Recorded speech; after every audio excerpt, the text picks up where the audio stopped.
تو 4 نبی ہے، کسی نے کمنٹ کیا تھا کہ بھائی 4 نبی ہے جو آج بھی زندہ ہے، یہ ویڈیو ہے، اس پہ ریئیکشن دو، ٹھیک ہے؟ ہم کو نہیں پتا تھا بالکل یہ بات، ہے نا؟ بالکل بھی نہیں، شوق۔ تو ویڈیو سٹارٹ کرتے ہیں، دیکھتے ہیں۔ بسم اللہ الرحمن الرحیم۔ السلام علیکم پیارے دوستو، آج کے ویڈیو میں ہم 4 زندہ نبیوں کا تذکرہ کریں گے کہ وہ 4 ایسے کون سے نبی ہیں جن کو موت نہیں آئی۔ پیارے دوستو، آج سے کروڑوں سال پہلے اللہ تعالیٰ نے اس کائنات کو تخلیق فرمایا اور پھر حضرت آدم علیہ السلام کے ذریعے اس کائنات کے اندر انسانی زندگی کی بنیاد رکھی۔ اس طرح اللہ تعالیٰ نے اس روئے زمین پر بے شمار قوموں کو آباد فرمایا اور ان قوموں کی طرف اپنے بے شمار انبیاء اکرام کو مبعوث فرمایا۔ ہر ایک قوم کی طرف مختلف انبیاء اکرام ان کی ہدایت کے لیے تشریف لائے، یہاں تک کہ 1,24,000 کم و بیش انبیاء اکرام اس زمین پر جلوہ افروز ہوئے۔ پھر اللہ تعالیٰ نے اپنے پیارے حبیب حضرت محمد مصطفیٰ صلی اللہ علیہ وآلہ وسلم پر نبوت کا دروازہ بند کر دیا۔ اب قیامت تک کوئی بھی نبی اس دنیا میں تشریف نہیں لائے گا۔ پیارے دوستو، اس طرح بے شمار انبیاء اکرام اپنے اپنے وقت میں اپنی اپنی قوموں کی طرف آئے اور دنیا سے واپس چلے گئے، لیکن 4 انبیاء اکرام ایسے ہیں جو آج بھی زندہ ہیں اور آج بھی لوگوں کی مدد کر رہے ہیں اور ان کو ہدایت کی طرف بلاتے ہیں۔ یہ 4 انبیاء اکرام کون کون سے ہیں اور اللہ تعالیٰ نے ان انبیاء اکرام کو کس وجہ سے زندہ رکھا ہے اور ان کے زندہ رہنے کی کون سی وجوہات ہیں؟ اگر آپ ایسی ہی اسلامک اور معلومات بھری ویڈیوز دیکھنا پسند کرتے ہیں تو ہمارے اس چینل کو لازمی سبسکرائب کریں۔ پیارے دوستو، مختلف روایات اور احادیث نبوی کی روشنی میں 4 ایسے انبیاء اکرام کا ذکر ملتا ہے جن کو اللہ تعالیٰ نے آج بھی زندہ رکھا ہوا ہے۔ یہ 4 نبی کب تک زندہ رہیں گے؟ پیارے دوستو، پہلے نبی جن کے زندہ ہونے کا ذکر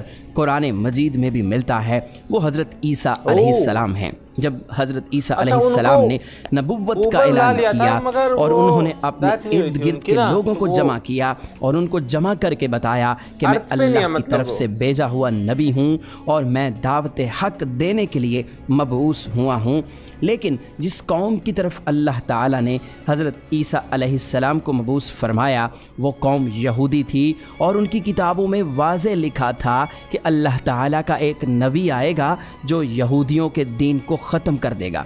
اور اسی ڈر کی وجہ سے یہودیوں نے حضرت عیسیٰ علیہ السلام کو قتل کرنے کا منصوبہ بنا لیا کہ اگر حضرت عیسیٰ علیہ السلام زندہ رہے تو ہمارے دین کو ختم کر دیں گے۔ چنانچہ حضرت عیسیٰ علیہ السلام اللہ تعالیٰ کے حکم کے مطابق ان یہودیوں کو دین حق کی طرف بلاتے رہے اور دین حق دیتے رہے، لیکن وہ بدبخت قوم آپ پر ایمان نہ لائی اور آپ کو جھٹلاتی رہی اور آپ پر طعنہ کشی کرتی رہی۔ جب حضرت عیسیٰ علیہ السلام کو یقین ہو گیا کہ یہ لوگ میری کسی بات کا یقین نہیں کریں گے اور اسی جہالت پر رہیں گے، تو ایک دن حضرت عیسیٰ علیہ السلام نے سب یہودیوں کو اکٹھا کیا اور ان سب سے کہا، آپ لوگوں میں سے کون ہے جو اللہ تعالیٰ کے دین پر ایمان لاتا ہے؟ تو ان میں سے تقریباً 12 یا 19 لوگ ایسے تھے جنہوں نے اس بات کا اقرار کیا کہ ہم اللہ تعالیٰ کی وحدانیت پر ایمان لاتے ہیں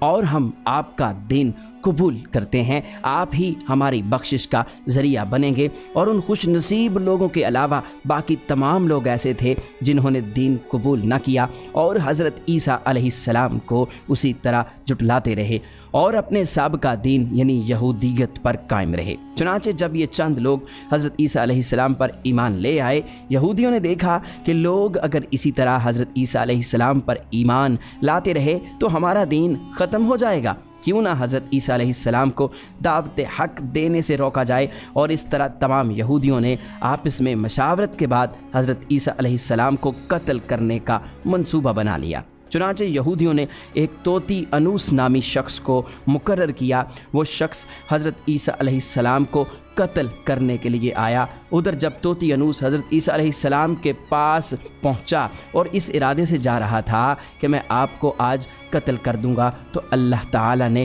اپنے فرشتے کو حکم دیا کہ جاؤ اور حضرت عیسیٰ علیہ السلام کو آسمان کی طرف اٹھا کر لے آؤ۔ وہ فرشتہ اللہ تعالیٰ کے حکم کی تعمیل کرتے ہوئے حضرت عیسیٰ علیہ السلام کے پاس گیا اور حضرت عیسیٰ علیہ السلام کو اپنے ساتھ آسمانوں کی جانب لے آیا۔ جب آپ آسمان کی طرف جیسے اسلام میں مانا جاتا ہے کہ جو عیسیٰ علیہ السلام ہیں ان کو جو ہے بلا لیا گیا، ٹھیک ہے، وہ جو ہے کروس پہ نہیں ٹنگے، ٹھیک ہے، لیکن جو کرسچن لوگ ہیں وہ مانتے ہیں کہ وہ جو ہے کروس پہ ٹنگے تھے، ٹھیک ہے، ان کے ہاتھوں میں کیل ڈالی تھی، وہ سب ہوا تھا۔ یہی ڈیفرنس ہے بس، ٹھیک ہے، دونوں میں مختلف بولتے شاید ہیں کہ الگ الگ وچار یہی ہے کہ ایک طرف اسلام میں یہ ہے کہ اپنا الگ سوچتے ہو، اپنا اللہ نے جو ہے عیسیٰ علیہ السلام کو جو ہے وہ بلا لیا تھا، ٹھیک ہے، اور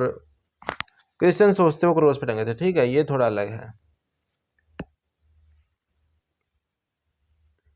پہنچے تو آپ کی ملاقات آپ کی والدہ یعنی حضرت مریم سلام اللہ علیہا سے ہوئی۔ اس وقت آپ کی والدہ نے آپ کو گلے لگا کر پیار کیا اور آپ نے اپنی والدہ ماجدہ سے فرمایا کہ امی جان اب ہماری ملاقات روز قیامت ہی ہوگی۔ اس طرح جب حضرت عیسیٰ علیہ السلام آسمانوں کی طرف اٹھائے گئے تو اس وقت آپ کی عمر 33 سال تھی اور ادھر یہودی باہر کھڑے ہو کر اس شخص کا انتظار کر رہے تھے جس شخص کو انہوں نے حضرت عیسیٰ علیہ السلام کو قتل کرنے کے لیے بھیجا تھا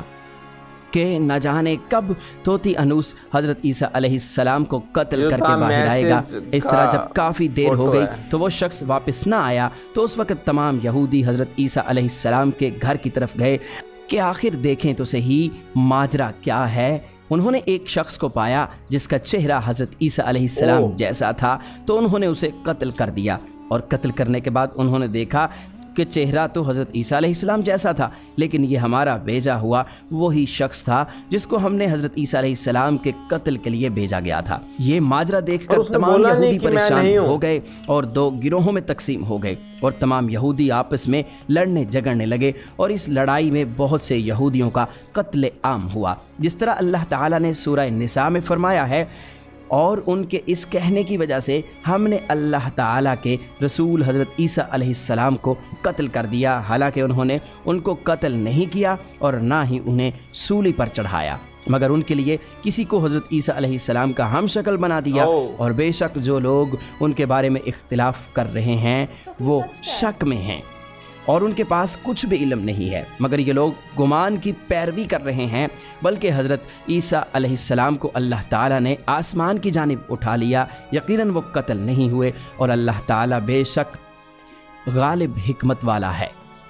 اللہ تعالیٰ نے حضرت عیسیٰ علیہ السلام کو اپنی حکمت کے ذریعے آسمان کی جانب اٹھا لیا۔ حدیث نبوی میں ہے کہ نبی کریم صلی اللہ علیہ وآلہ وسلم نے ارشاد فرمایا کہ حضرت عیسیٰ علیہ السلام قیامت سے پہلے زمین پر تشریف فرمائیں گے اور سنت نبوی کے مطابق زندگی گزاریں گے، اور حضرت عیسیٰ علیہ السلام ہی صلیب کو توڑیں گے اور دجال کا جڑ سے خاتمہ کریں گے آخرت میں، اور حضرت عیسیٰ علیہ السلام اس دنیا میں 7 برس تک رہیں گے، اللہ تعالیٰ کے دین کو عام فرمائیں گے، آپ کو مدینہ کی سرزمین میں گنبد خضرا میں دفن کیا جائے گا۔ اور جو لوگ یہ عقیدہ رکھتے ہیں کہ حضرت عیسیٰ علیہ السلام معاذ اللہ قتل ہو گئے یا سولی پر لٹکائے گئے تو وہ دائرہ اسلام سے خارج ہیں اور وہ کفر کر رہے ہیں۔ پیارے دوستو، اب بات کرتے ہیں دوسرے نبی جن کو اللہ تعالیٰ نے زندگی عطا کی ہوئی ہے، وہ حضرت خضر علیہ السلام ہیں۔ حضرت خضر علیہ السلام ظاہری طور پر اس دنیا میں تب تشریف لائیں گے جب دجال اس دنیا میں ظاہر ہوگا، اور دجال اپنا فتنہ اس دنیا میں پھیلا رہا ہوگا اور دنیا کے لوگوں کو اللہ کے دین سے دور کر رہا ہوگا۔ تو اس وقت حضرت خضر علیہ السلام لوگوں کو اللہ کے دین کی طرف بلائیں گے، اللہ کی وحدانیت کی طرف بلائیں گے، لوگوں کو نیکی کی طرف بلائیں گے اور لوگوں کو کہیں گے کہ نیک کام کرو، برے کاموں سے باز آ جاؤ۔ ایک دوسری روایت میں آتا ہے کہ حضرت محمد صلی اللہ علیہ وآلہ وسلم اپنے صحابہ کرام کو حضرت خضر علیہ السلام کا قصہ سنا رہے تھے کہ آپ نے فرمایا کہ حضرت خضر علیہ السلام کا باپ ایک بادشاہ تھا۔ حضرت خضر علیہ السلام کو بادشاہت سے نوازنا چاہتا تھا، لیکن حضرت خضر علیہ السلام کو دنیا کی بادشاہت پسند نہ آئی اور آپ علیہ السلام نے دنیا کی سلطنت کو لینے سے انکار کر دیا۔ آپ نے اپنے والد گرامی سے کہا کہ میں اس دنیا کی سلطنت نہیں لینا چاہتا، تو اس طرح آپ اپنے والد سے ناراض ہو کر جنگلوں کی طرف چلے گئے اور جہاں پر انہیں کوئی بھی نہ ڈھونڈ سکا، اور وہاں آپ عبادت الہی میں مصروف ہو گئے، اور اسی دوران آپ کا گزر ایک آب حیات کے چشمے کے قریب سے ہوا، اور چشمے سے پانی پی کر آپ تا حیات زندہ رہنے میں کامیاب ہو گئے، اور آپ کا تا حیات زندہ رہنے کا ذکر کافی روایات میں ملتا ہے۔ حضرت انس رضی اللہ تعالی عنہ نے ایک روایت نقل کی ہے کہ جب اللہ تعالیٰ کے پیارے نبی حضرت محمد صلی اللہ علیہ وآلہ وسلم کا ظاہری انتقال ہوا تو ایک بزرگ سارے مجمع سے ہوتا ہوا حضور انور حضرت محمد صلی اللہ علیہ وآلہ وسلم کے جسم اطہر کے پاس آ کر رک گیا، اور اس شخص نے کچھ پڑھا اور پھر واپس چل دیا۔ تو اس کے جانے کے بعد وہاں موجود صحابہ اکرام نے پوچھا کہ یہ شخص کون تھا؟ اس مجمع میں سے کوئی بھی اس کو نہ جانتا تھا۔ تو اس وقت حضرت علی علیہ السلام بولے کہ میں اس شخص کو جانتا ہوں، یہ حضرت خضر علیہ السلام ہیں۔ حضرت خضر علیہ السلام اللہ تعالیٰ کے حکم سے مصیبت زدہ لوگوں کی رہنمائی کرتے ہیں، اور حضرت خضر علیہ السلام لوگوں کی اصلاح کر کے ان کو اللہ تعالیٰ کے حکم کے مطابق زندگی بسر کرنے کا حکم دیتے ہیں، اور آپ بہت ہی نیک اور خدا ترس انسان ہیں۔ اور بعض روایات کے اندر یہ بھی آتا ہے کہ حضرت خضر علیہ السلام کا ذکر حضرت ذوالقرنین کے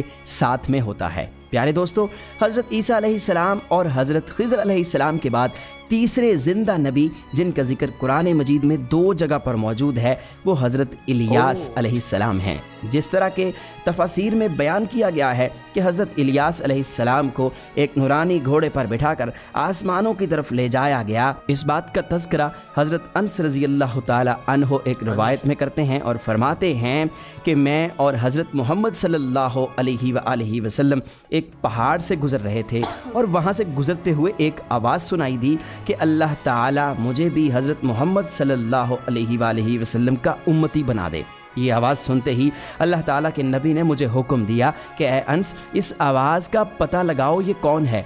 تو حضرت انس رضی اللہ تعالیٰ عنہ بیان کرتے ہیں کہ میں جب پہاڑ کے اندر گیا تو میں نے دیکھا ایک سفید پوش بزرگ اللہ تعالیٰ کی عبادت میں مشغول تھا، اور جب اس شخص نے مجھے دیکھا تو کہا اے بندے تو محمد صلی اللہ علیہ وآلہ وسلم کا صحابی ہے؟ تو حضرت انس رضی اللہ تعالیٰ عنہ نے کہا کہ جی ہاں۔ تو اس بزرگ نے کہا کہ میرا سلام حضرت محمد صلی اللہ علیہ وآلہ وسلم کو پہنچا دو، اور حضرت محمد صلی اللہ علیہ وآلہ وسلم کی بارگاہ میں عرض کرنا کہ حضرت الیاس علیہ السلام آپ سے ملنا چاہتے ہیں۔ اور میں واپس آپ صلی اللہ علیہ وآلہ وسلم کے پاس آیا، حضور صلی اللہ علیہ وآلہ وسلم کی بارگاہ میں حضرت الیاس علیہ السلام کا پیغام پیش کیا، سلام پیش کیا، تو آپ صلی اللہ علیہ وآلہ وسلم نے مجھے اپنے ساتھ لیا اور حضرت الیاس علیہ السلام سے ملنے کے لیے چل پڑے۔ جب آپ حضرت الیاس علیہ السلام کے پاس پہنچے تو میں ان سے کچھ دور کھڑا ہو گیا، تو آپ صلی اللہ علیہ وآلہ وسلم اور حضرت الیاس علیہ السلام کافی دیر تک آپس میں باتیں کرتے رہے۔ تو اس دوران ان پر آسمان کی طرف سے کھانا نازل ہوا، تو اس وقت حضرت محمد صلی اللہ علیہ وآلہ وسلم نے مجھے بھی اپنے پاس بلا لیا، اور اس طرح ہم تینوں نے مل کر کھانا کھایا۔ کھانا ختم ہوا تو میں نے دیکھا کہ ایک سفید پرندہ آسمان سے نیچے کی طرف آ رہا ہے، اور وہ پرندہ حضرت الیاس علیہ السلام کے پاس آ گیا۔ حضرت الیاس علیہ السلام اس پرندے پر سوار ہوئے اور آسمان کی جانب چلے گئے۔ بعض علماء اکرام نے لکھا ہے کہ حضرت الیاس علیہ السلام اور حضرت خضر علیہ السلام ہر رمضان میں بیت المقدس میں تشریف لاتے ہیں اور وہاں پر روزے رکھتے ہیں، اور حج کے موقع پر حج بھی ادا کرتے ہیں، اور یہ دونوں نبی مختلف مقامات پر مصیبت زدہ انسانوں کی مدد کرتے ہیں۔ تو پیارے دوستو، اب بات کرتے ہیں چوتھے نبی کی جو آج بھی زندہ ہیں، وہ ہیں حضرت ادریس علیہ السلام، جن کے زندہ ہونے کا ذکر بہت سی روایات میں ملتا ہے۔ جس طرح اللہ تعالیٰ سورہ مریم میں ارشاد فرماتا ہے کہ وہ ایک نیک اور پرہیزگار انسان اور نبی تھے، اور اللہ تعالیٰ نے حضرت ادریس علیہ السلام کو جنت میں اٹھا لیا۔ پیارے دوستو، شب معراج کی رات چوتھے آسمان پر حضرت محمد صلی اللہ علیہ وآلہ وسلم کی ملاقات حضرت ادریس علیہ السلام سے ہوئی تھی، اور بعض روایات میں یہ ذکر ملتا ہے کہ حضرت ادریس علیہ السلام زمین کی سیر و سیاحت کے ساتھ ساتھ اللہ تعالیٰ کے ذکر میں مشغول رہتے ہیں۔ حضرت ابن عباس رضی اللہ تعالیٰ عنہ فرماتے ہیں کہ حضرت ادریس علیہ السلام ایک درزی کا کام کیا کرتے تھے، اپنے کام کے ساتھ ساتھ وہ اللہ تعالیٰ کا ذکر بھی کرتے تھے۔ جب شام ہوتی